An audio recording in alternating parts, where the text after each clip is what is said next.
Hi, I'm Mark from L&M Small Engine. Today we're working on a cement saw. It's made by Husqvarna. X150 Prowler soft cut. But anyways, it ain't that old.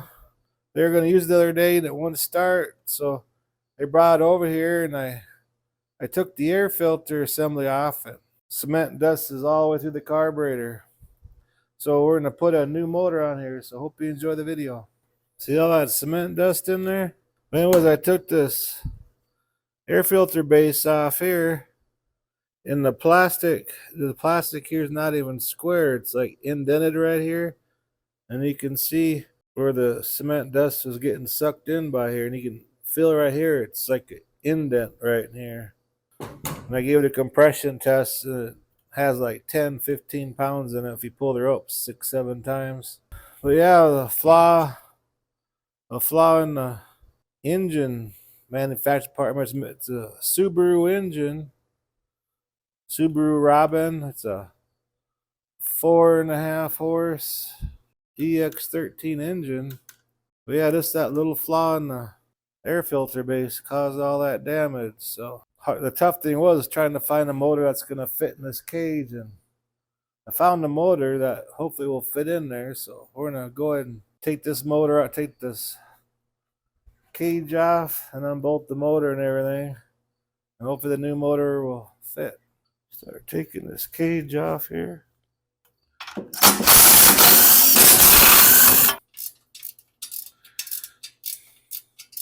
And I got an Allen wrench bolt holding the handle on there. Yeah, cement dust is way worse than dirt for like a tiller engine. Cement dust, ground up rocks and cement and sand and everything, gets sucked into the motor and just does havoc to the cylinder wall. Bolt ain't coming out very easy. Well, it's starting to get loose now. I think before I put this back together, I'm gonna drill that hole out just a little bit bigger.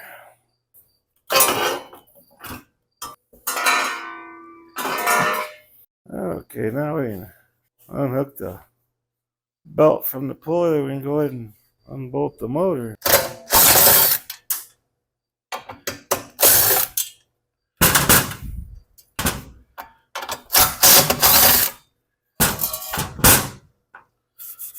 Husqvarna soft cut 150 is what it is.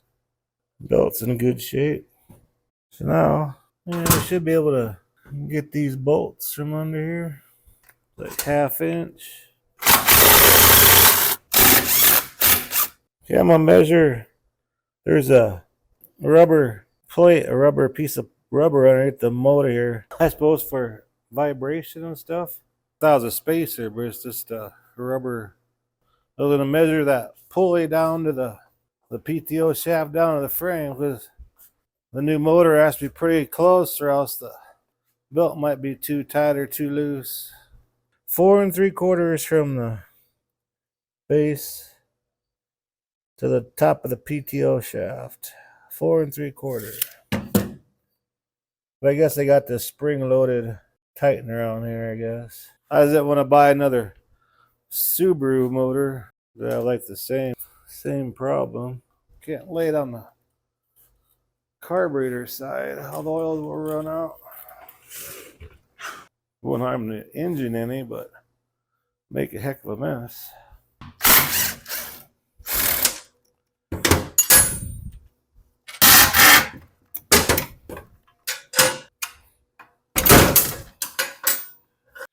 There we go. So I got to put this spring-loaded. Need to put this on the other motor and the pulley.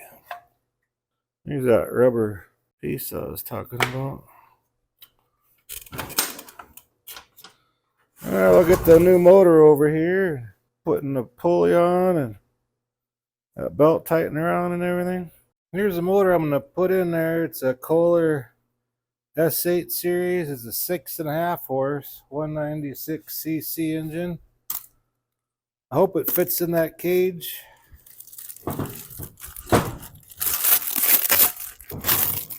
But the air filter assembly on this, I think, is built a lot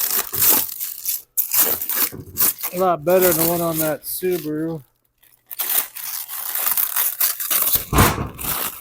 You gotta put these stickers on the engine, I guess. I'll just put it in a pack with the papers with the motor. Caution, this engine contains no oil. I'm not gonna put the oil in until I get it bolted on there because I'm gonna pile it out on its side. On the side and stuff, but let's measure them PTO shafts. 4.5. The hair over 4.5. That should be alright. So I'm gonna take this bolt out here, and that should go over that spring, for that spring right there. And use this bolt here for that swivel arm.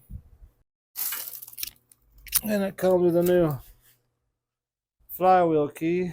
So we should be good to go. Let's switch everything over here real quick. I'm gonna measure from here to here, so we get that pulley on the other motor. It'll be the exact same, so the belt lines up. 1.25 inches. Remember that. It's like I need an Allen wrench. It's like a small one. I'm gonna spray a little bit of goop in there. Let that sit for a few minutes. I can't get this pulley out. It keeps on breaking the tip of my Allen wrench off. So I grabbed another pulley that should work. We're going to go ahead and take this arm off and the spring off and put it on this one.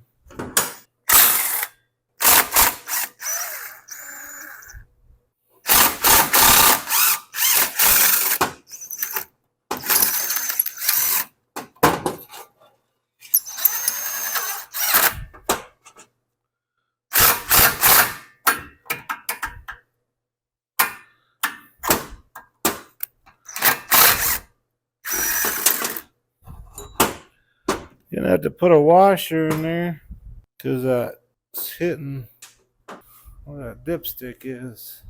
When I get it bolted down there, I might have to fine tune this stuff a little bit.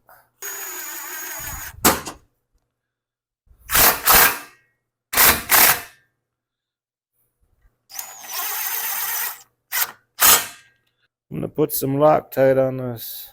Let's measure.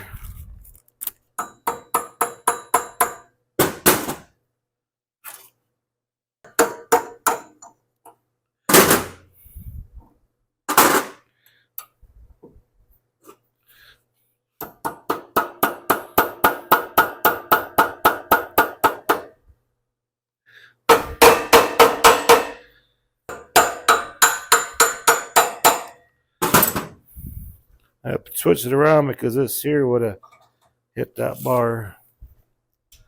So 1.25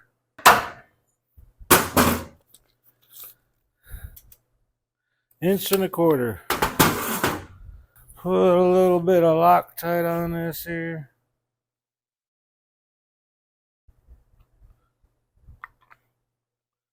I don't know why the other one is so stuck in there so hard. Unless they Loctited them in there and they just have little heads. I kept on breaking the tip off.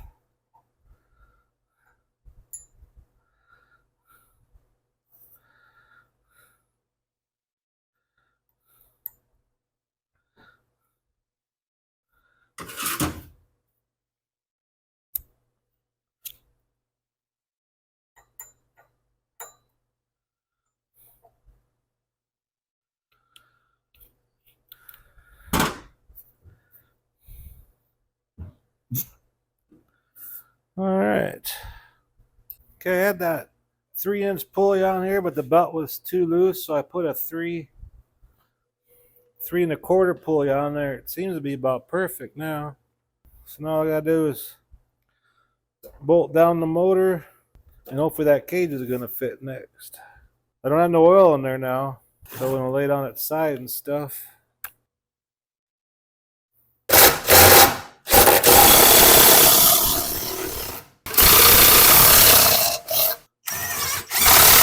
Need to use an open end on that on there, or else the box is gonna get stuck. All right.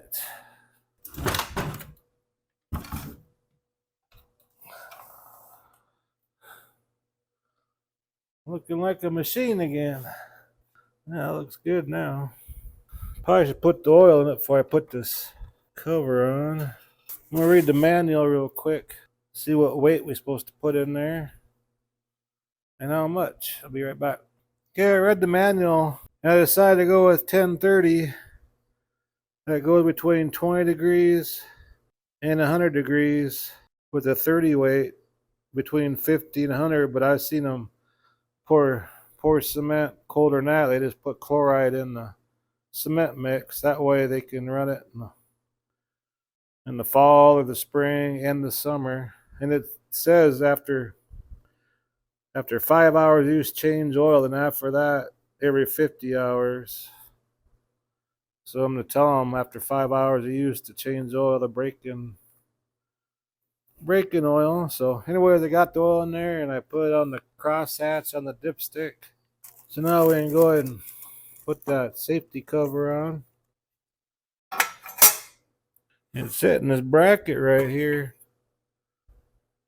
Right there. So I'm gonna cut a little section off of that so this thing can come all the way up. Keep the belt tight, because right now it'll sit like about right there and the belt's loose. Can't have a loose belt. So I'll cut a little bit off that corner there. It's kind of what happens if you change brands of motors on stuff like that. You gotta do a little bit of modification, which is kind of normal. I just didn't want to put another Subaru on there and have them run into that problem again. Gonna have to use the cutter. I'll be right back. I just cut a little bit off, so we'll bend that in a little bit where that spring goes. That's a lot better. All right. Yeah, maybe just a little bit more. You don't want nothing hitting that spring. You want to keep tension on that belt all the time.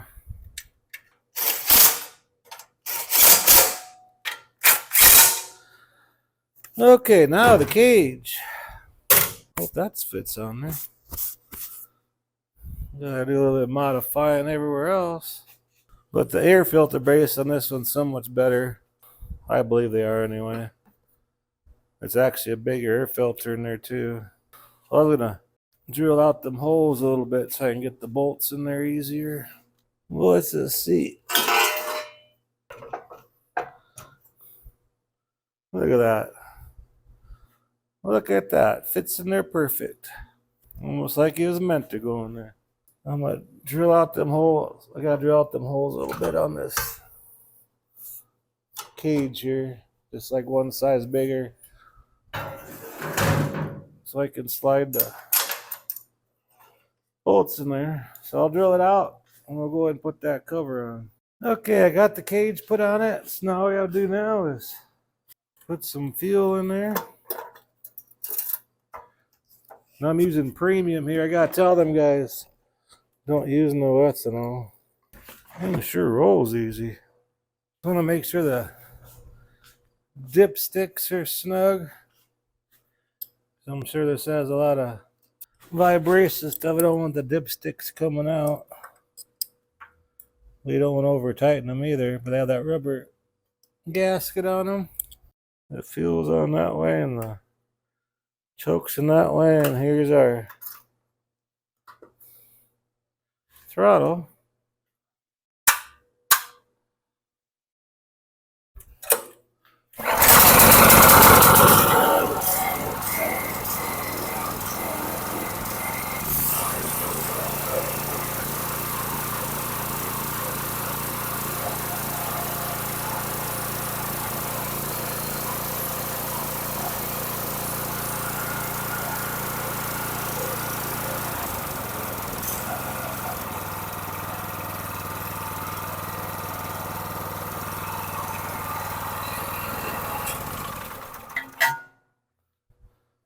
you go. I hope you enjoyed the video. If you like my videos, please press the like button and please subscribe. Anyways, you have a good afternoon.